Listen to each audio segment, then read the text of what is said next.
If not now, then when? As a woman in your 40s and 50s, living and working from home, you see the projects that need to be tackled. You know what you would love to change. But are you willing to do it now and enjoy it, appreciate it while you're living in your home? Or do you tend to leave it off and push it till later? Like, who knows when later is going to be? But for a lot of us who have owned multiple homes, so this is the third home that I've been had the privilege to own. And in the past two instances, I noticed that there have been things that I have not been able to appreciate for very long because they were things that I finally put myself into place to do because it was time to get the house ready to sell. There was in the last house a $10,000 investment that we knew for many years needed to be done. And we didn't do it until the last few months before because we knew it was going to need to be done in order to sell the house. Did the house sell quickly? Yes. But did I get to ever appreciate that money I put into the house? No. And the house before that, I got the kitchen renovated with new countertops and new sink and just new elements that brought it together in a way that I always wished it could be. You know, when I did that in the final few months before the house ended up selling. Now, in that case, I didn't know we were going to be moving. So it was like a shock. But all of that to say, if you have lived and you have learned through house experiences, then you likely relate to what I'm saying is that there are some times we don't get to enjoy and reap the reward, like directly in experiencing it. We reap the reward in getting our house sold, yes, but to enjoy the space as you imagined it, or to enjoy the benefit of having that big renovation project completed. Here's where I'm at. I am 15 months into living in this house. This is my third house. It is the largest house I have ever lived in, which is fantastic for the stage of life that we're in right now. And with this, I live here, I work here, like I spend so much time in this house. And so I want it to feel the way that I want it to feel. And me and the previous homeowners, very different styles. I bought this house knowing that in my mind, it's a blank slate. I get to redo the things that I want to do. But there were also big projects that I'm like, oh, gonna have to tackle that, gonna have to deal with that issue because of the age and wear of the house. And I was also okay with that because it got us where we wanted to be. And I'm about buying for location, location, location. So this gave us the space we wanted in the place we wanted on an amazing lot that we were desiring. And so it fit all the things. But now it's time to get to work on the house. Because like I said, living and working here, it makes it very obvious to me day in and day out the things that need to be tackled. Today, we're going to go behind the scenes. It's a mini tour. It's not a complete house tour. And you're going to find that a lot of it focuses on one particular area right now because that's a key pain point for me. It has multiple issues with it. And what I'm going to do is I'm just going to walk you through the things that are coming up for me that some are direct problems that need to be solved and some are just like, this just doesn't work for us as a family. There needs to be a better system. I'll let you in right now and give you like a warning. A lot of it has to do with organization. There's a lot of space in this house, but I need a better structure that automatically sets up a lot of organization because we're not naturally highly organized people. And then let me know in the comments, what does this motivate you to get into action to do instead of putting it off till who knows when? All right, let's start our tour. And I'm going to show you the things that are driving me crazy, that are my immediate pain points that I want to address. And if you want to see another video like this, be sure and let me know in the comments as well, because I have plenty of other spaces, levels, and inside and outside that I could talk to you about. Now, one of the biggest things that bothers me is this bathroom.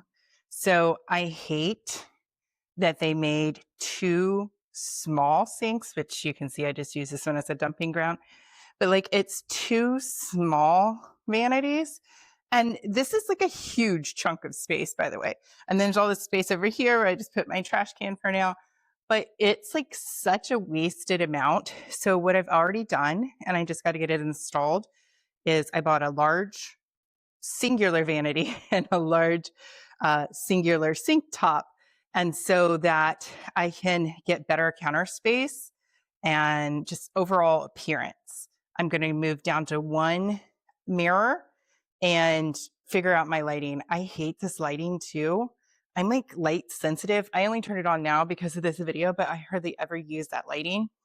I just go with the lighting that's up in the ceiling. Now, The bathtub, I know a lot of people are taking these bigger bathtubs out, but I don't think it's that bad. And it's comfortable. And I waited, this is the third house that I've owned in my lifetime. And I have waited through all of those houses to have a bathtub. So for me, this is like a treat. And I talked to the previous homeowner, and they're the ones who put this in back in the 90s. They said that originally this bathroom like was a huge heart-shaped bathtub. Like, yikes. Now that I definitely would have agreed was worth pulling out. But they put this one in that looks like this. Back in the 90s, it has that very basic beige tile that was really popular.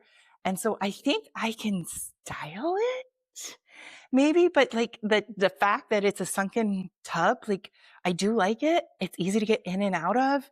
I don't need it to be freestanding is all I'm trying to say. So I think I'm okay if I can just figure out how to style it. What bothers me in here is the same thing that bothers me in all the rooms, is that stark whitish cream color that they picked. And so I bought this off of Marketplace. I mean, look, this is the size of a bathtub. That's how big that wall mural design is. I bought that off a lady on Marketplace for $10. Best $10 worth investing, because it's gotten me through all the starkness. I'm not a huge fan of this in a bathroom because it's harder to cover, but it hasn't been that big of an issue. So I've got to renovate this. I want to put wallpaper on this wall and this wall. Now, here's the other thing that really bothers me that has to change. I may only spend 10, 15 minutes in here a day, but this is a very small shower stall. When it comes to being able to maneuver myself, it is very limited. Besides the size and how small it is, here are my 3 pain points, like literal issues that are pain points for me. 1, I cannot turn the water on. This bedroom is upstairs. The water heater is 2 stories below, okay? So it takes time for the water heater to, raise the hot water up here. And so I have to run my water for a while before I get hot water, understand? That being said, this would be freezing cold coming out, and I'm not looking to have an ice bath. So if I'm going to turn on that water, I have to do it from out here and reach in and move as fast as I can and make sure I don't have sleeves on because they would get wet. There's no way to conveniently turn this on like you would in a normal shower because they put the door at the back of the stall. That doesn't make sense to me. The door width, look, here we go. That's the door width. It's the width of my body. So I have to turn. I did see the previous owner. She's like, doesn't even come to my shoulders. She's much smaller, I get it. But there's not much room here, okay? And it's like, getting out of this is not comfortable, okay? Now, the other thing is that when it comes to shaving, that's another reason I need that bathtub. It's because shaving in here for my legs, there's no way to elevate and put my leg, and it's very uncomfortable. And if I'm just bending over to do my legs, like, it just doesn't come out well. It's uncomfortable. The water all pours in my head because I'm just in a box. Like, I'm just in a box. Okay, so there you have it. There's my 3 pain points. And plus, I just don't like it. I just don't like the look and the vibe of it. I'm not a fan. But now get down here with me, and do you see the problem? Down here in the corner, whoop, I'm gonna fall. Somehow, some way, this shower stall is leaking. And down here in the corner, you can see that it's getting moist into the drywall, and it is rotting out the corner of that wall. So this makes this issue not just something I want to fix, but something I have to fix. Yes, it's got to be taken care of. I do not want to get a mold issue or make this even worse and a bigger project to have to deal with. And then it's my guess that this used to be where the vanity was, because this lighting is weird, how they have these screws still in the wall. And I just put this table, and this is like a dumping zone. I need better organization. But my idea is to take all of this out and make a full, to make a larger shower space that comes over, and then just have a tall storage unit where I can actually store things. And then the toilet is on the other side of that little wall. I don't want a bigger wall because I want the lighting to come in. I want to figure out how to keep my shower still having natural light. But those are the things I have to fix. Hey, puppy. They installed this carpet right before they put the house on the market. So when we heard there was a brand new carpet, we were excited, and it runs all through the upstairs, all into all the bedrooms, and then down here. Yes, it is new, but it is like that real thin grade, and no offense if this is what you have and what you like, but like it's worn so flat and it feels very dry. And I'm like touching over here because nobody walks over here. Everyone walks in the center. So you would think off to the side it should feel better, but it just doesn't because it's just cheap carpet. That is one of those things that's a want and not a must have. But like, if it would make me feel more comfortable, if I could enjoy it, especially in my own bedroom, if I can upgrade the quality of the carpet, I think that would be a perk that I would enjoy. And I also imagine if I'm going to live here, let's say on average 10 years, like I have in my other houses, like this is definitely going to be worn out in 10 years and is going to need to be upgraded. I'm going to have to give a carpet allowance to the next owner. So why not go ahead now and put in better carpeting that I can enjoy?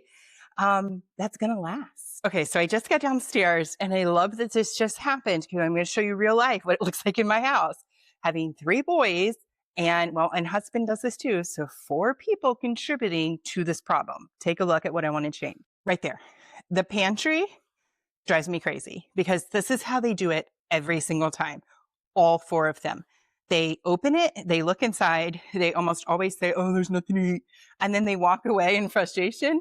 And of course, there's plenty to eat. It's just they don't want to make anything. But the pantry doors endlessly get left open. And then off to the side, this is just like this mass dumping zone on this little table. There's just no use for this.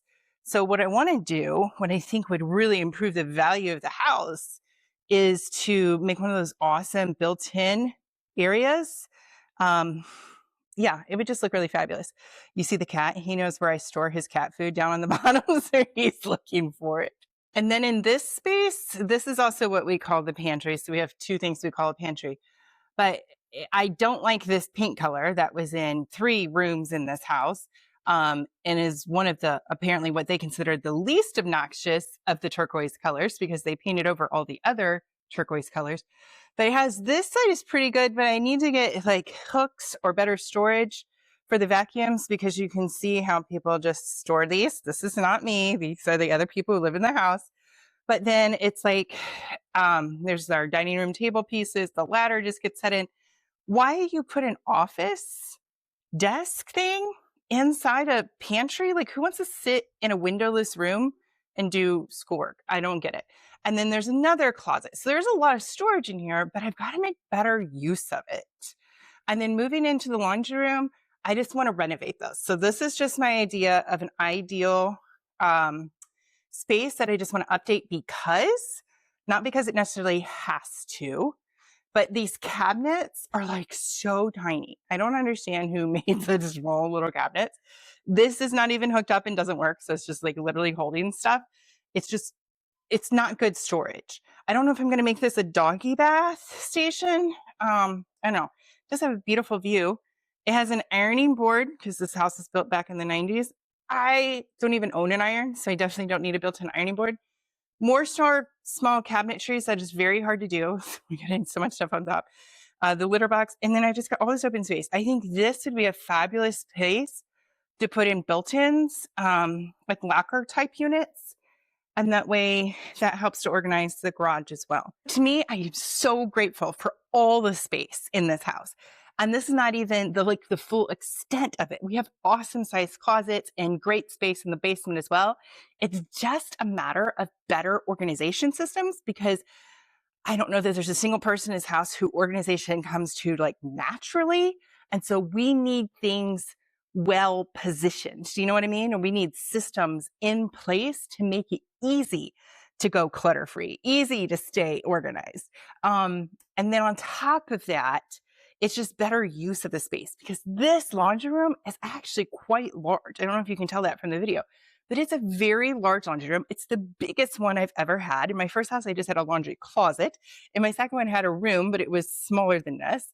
And so I want to take advantage of it. I want to put wallpaper on the walls. I want to put built-in cabinetry. I want to make it beautiful. So it benefits me and my family now while we live in it. And then in the future, when I go to sell, people are like, oh, I got to have this house. It's so gorgeous. So those are my ideas. So thanks for going with me on my tour. That's not the extent of the whole list. And in another video, when it's not so frigid outside, I'll take you on a behind the scenes and show you things outside that I want to update, and areas where there needs improvement, because there's some things out here that are rotting, like the deck that I'm standing on. The roofing needs to be updated. Just some different things that, just because of the age of the house and the wear of the house, it just needs it. And it's time that, if I'm going to make those updates and I know that they're coming, like, I might as well go ahead and do it while I can enjoy it. Yes. So if not now, then when? That's the question. So I'm going to put you to the test, like, challenge you. What is it in your own house that could use improvements? What is it that you could be updating so you can take the most out of it now, enjoy it while you're living there, instead of just updating like when you're ready to move? So let's do it, friends. I'd love to hear from you in the comments, and come back for another video, because we're going to go into each of these projects. I'm going to take you behind the scenes as I'm figuring out how to get it all done and showing you what I come up with. Bye.